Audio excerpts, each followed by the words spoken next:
MAHLE seems to have done a really good job of this.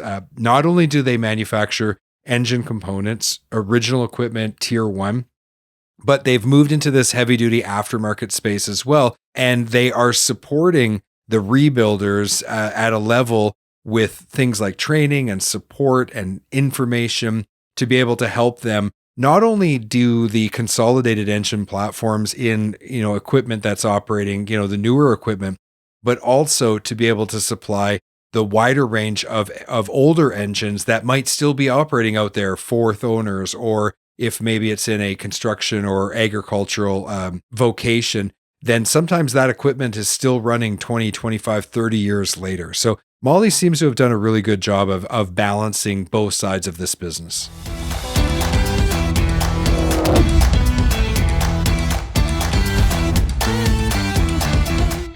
John Douglas, President of MAHLE Aftermarket North America. So we're here at Apex 23, we're in Las Vegas, and we're at the MAHLE booth, and we're going to talk about rebuilding diesel engines today.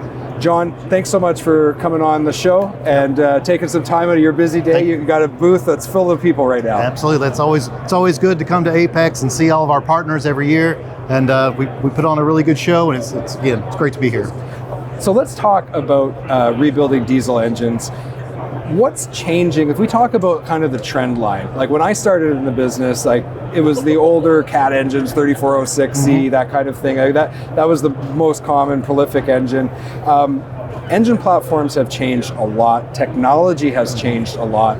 So when you think about rebuilding diesel engines, how has the trends changed over time along with all of that change to the engine platform? Okay, well, going back that far, you probably came in when pistons were aluminum. Yep. So they were aluminum, but as just like any part of our business, there's always a drive for more power, right, better efficiency, and better emissions. So the next step moving from an aluminum piston was to go to a ferrotherm piston, which was a forged steel crown mated to an aluminum skirt held by the pin. This allowed higher peak cylinder pressures, higher temperatures that the piston could withstand, to be able to meet higher or more or just better emission standards. Yeah. Then shortly after that, the emission standards increased even further, and pistons became all steel. And what most people don't realize, you think about a steel piston, well, that's going to be heavy, but a monotherm, which is a single piece steel piston, is actually about 30% lighter than the steel and aluminum combination. Okay. Now, when it comes to rebuilding, there's only a few manufacturers that can make this type of steel pistons with all of the features and benefits that you find on a MAHLE piston.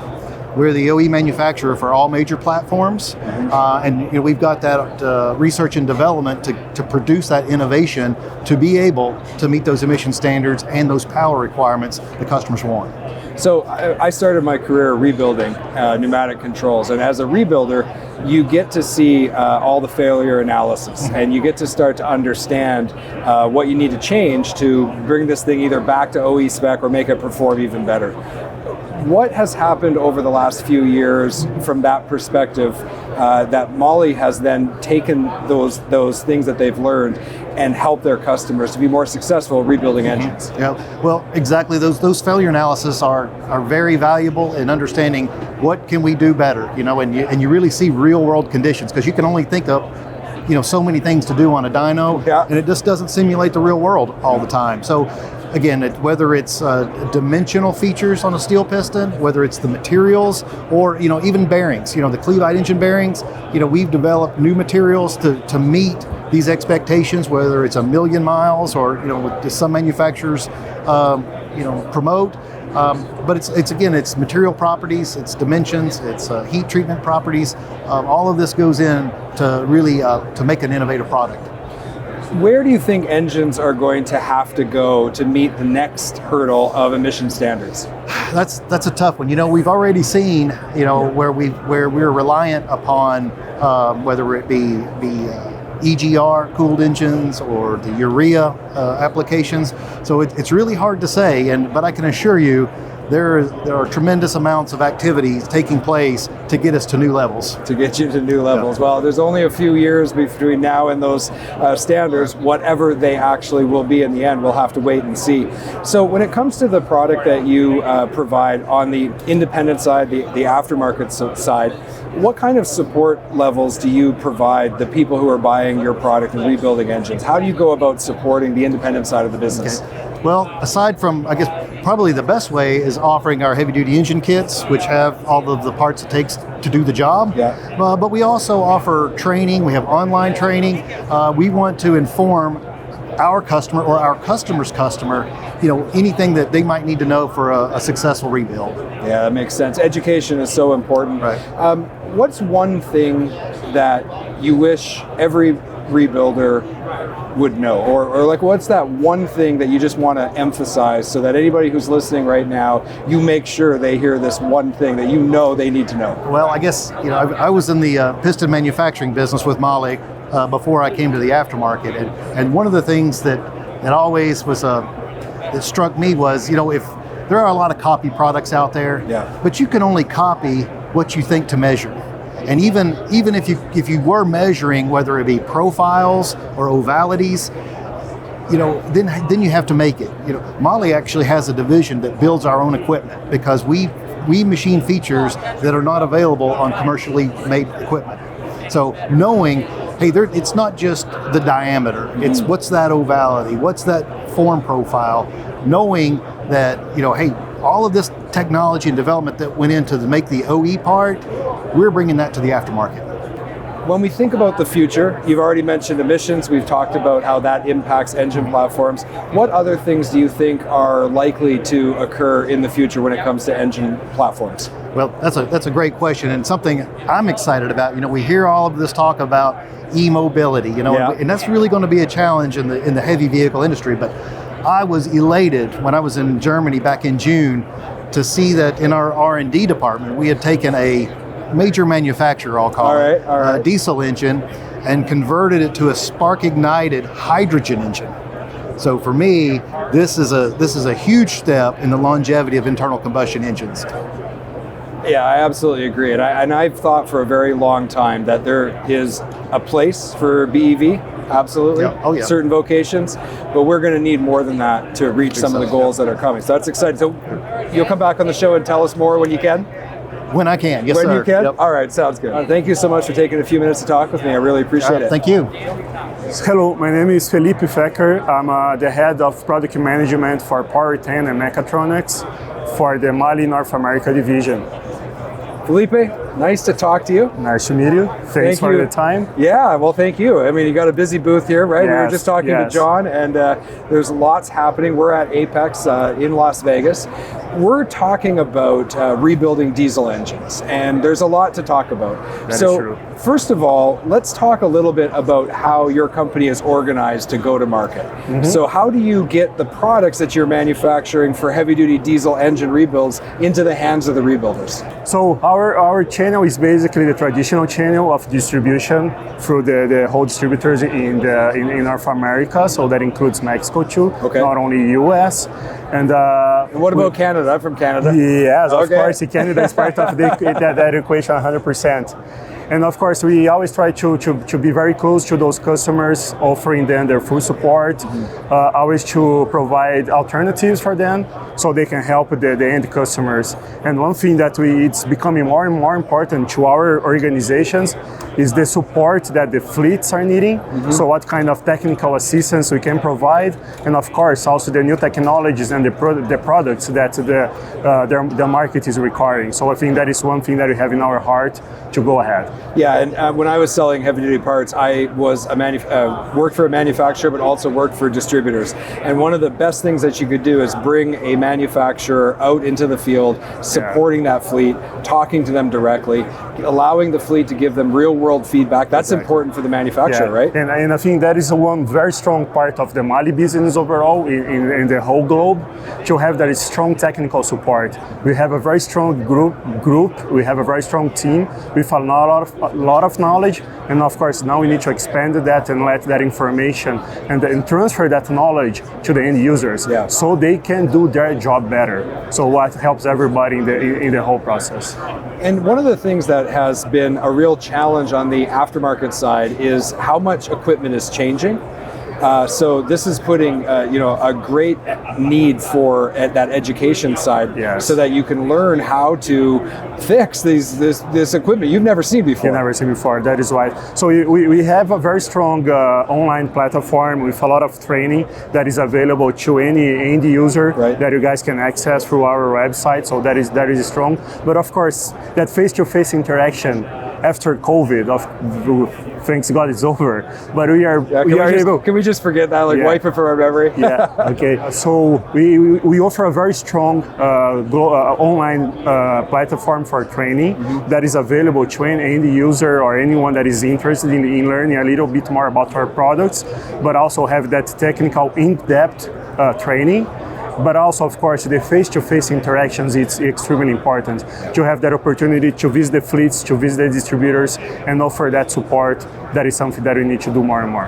Yeah, and one of the things that's happened is we have seen consolidation of engine platforms globally, but what are you doing to support a rebuilder who then, one day is rebuilding a relatively newer engine, and then all of a sudden the next day they've got to rebuild an engine that is from an older platform. So how do you provide them that complete support? And I would say that is probably the strongest part of the aftermarket that we have. We offer the full portfolio of products from very old applications, I would say, to the newest ones. So that is the again, our main point to our customers. We want to be the last mainstay when you talk about internal combustion engines. So as far as there is demand on the market, we're going to be there. It doesn't really matter for what kind of engine. So we have those older applications that we have a full catalog, a full offer that, and with that the globalization of the platforms that is coming, of course, we are into that already. We can give you the example of the Detroit Diesel 13, Detroit Diesel 15. That is a global platform, right? That is being used both in Europe and North America. We are into that already, but of course, we cannot forget about the help that the customers need with their older applications. So we continue to carry that in our offer. We are not getting away from it because, again, our philosophy is we're going to be the last man standing, no matter what. All right, well, you can count on MAHLE to be there, and you can count on my new friend, Felipe. Thank you very much for being on the Heavy Duty Parts Report. So glad to have you here, Felipe. Thank you. I appreciate you. Thanks for the opportunity. We're going to take a quick break to hear from our sponsors. We'll be right back. This episode of the Heavy Duty Parts Report is brought to you by Find It Parts, your ultimate destination for heavy duty truck and trailer parts. Discover a vast range of parts at finditparts.com. Don't spend hours a day looking for parts. Instead, visit finditparts.com and get them right away. So we wanted to talk a little bit more about this huge shift that's happening in engine platforms. It's happened over the last couple of decades. Jamie was there. I was not. So let's get a little bit of wisdom from you, Jamie. How have engine platforms changed in the last 20 years? Well, in the past, there were more engine manufacturers, and over the last 20, 25 years, things have consolidated quite a bit. So there's really only 3 or 4 engine manufacturers now.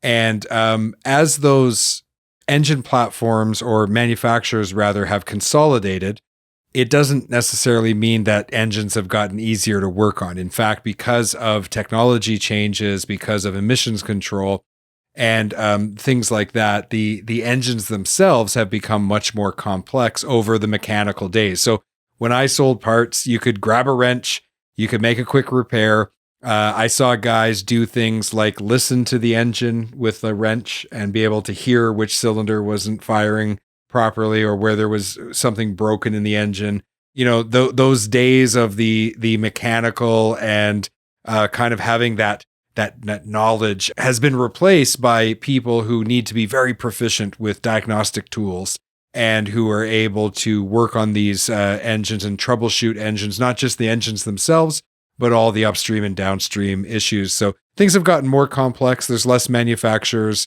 and that's really how things have changed over the last 20, 25 years. Yeah, I mean, we're hearing that to make any engine repair, it's like you need a clean room or like an operating room or something, because these repairs are so complex. There are tight tolerances. I mean, fuel injectors, the nozzles are like 3 microns across. And each time that you need to get an engine repair, I mean, on a heavy duty truck, this bill can run you $50,000, $80,000. I mean, it's wild. Yeah, it's dependent on if you're doing an in-frame or if you're doing a complete engine replacement. And I know that even back in, let's say, 2015, 2016, 2017, there were a lot of people who rebuilt engines who were dropping out. Rebuilders were consolidating as well, and there was just less of them because things were getting more complex. And then to your point, the engine repair is such a huge dollar amount. If something goes wrong and there's a warranty, the liability for the rebuilder is very, very high. So this has been a huge opportunity, though, for those that continue to specialize in rebuilding engines. And as some of these rebuilders have dropped out, there's more market share available to them. Yeah. Okay. So let's talk about the perspective from a parts store. So we've heard that repair shops and parts stores, they've had to rely on multiple suppliers. So especially during COVID, we saw on LinkedIn, one guy was managing 80 different vendors at a time. And, usually if you need a new part, you go and buy it from an OEM. If you need a part for an older vehicle, you have to go to the aftermarket. But how is MAHLE different? So when I started in heavy duty parts all those years ago, 25 years ago, there was clearer lines between the OEM tier 1 suppliers buying from the dealerships and buying aftermarket. There was very kind of clear lines between the two, but things have really changed over the last 25 years. And so you do see more tier 1 manufacturers who have strong aftermarket programs because they're trying to capture the business of that second and third owner. But you've also seen aftermarket manufacturers and suppliers really up their game on products. So the whole landscape has shifted. Even today, there's not that many tier 1s that do a really great job on both sides of the equation, right? They have a strong tier 1 manufacturing sector that takes care of the OEMs, and they have a really great support for the aftermarket. I think everybody who is in that game and tries to do both, there's significant challenges. One, for example, is you have to silo those two groups of people working on either side of your business, because in order to work with tier 1s, you can't have your aftermarket people releasing data that only the tier 1s are supposed to have, only the OEMs are supposed to have. So even just from a data perspective, it's a challenge to run both of these businesses at the same time. MAHLE seems to have done a really good job of this.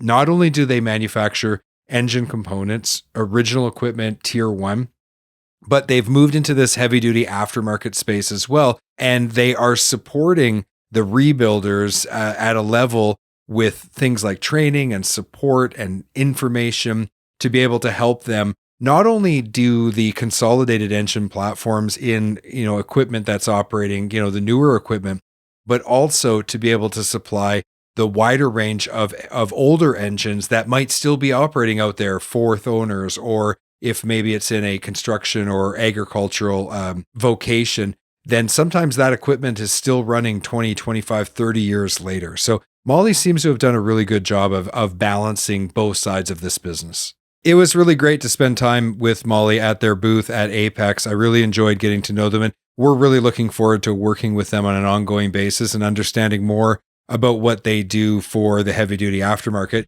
In the years that I was selling on the aftermarket side, and I stopped selling parts back in let's say it was 2019.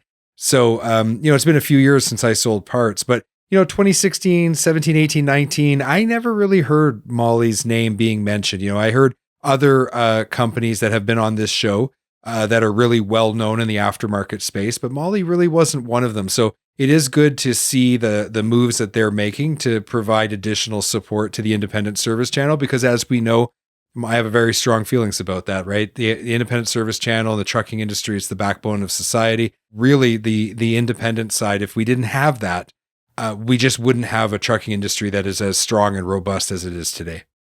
Absolutely. And thank you, Jamie. I think I understand a lot more about the difference between OEM and aftermarket. Thanks. Okay, well, this brings our episode to a conclusion. We've really enjoyed sharing these interviews from Apex. We're going to be going to a lot of trade shows coming up in 2024. We're going to continue to share these great conversations with you. If you haven't had a chance, why don't you head over to heavydutypartsreport.com and subscribe to the show. Hit that follow button, sign up to our weekly email. You get 1 email a week from us, and you just make sure that you don't miss any of the great content that we put out. And you can get the show wherever you get your podcasts or on YouTube. You can watch it as well. So make sure you hit that follow or subscribe button. Thank you very much for listening. And as always, be heavy duty.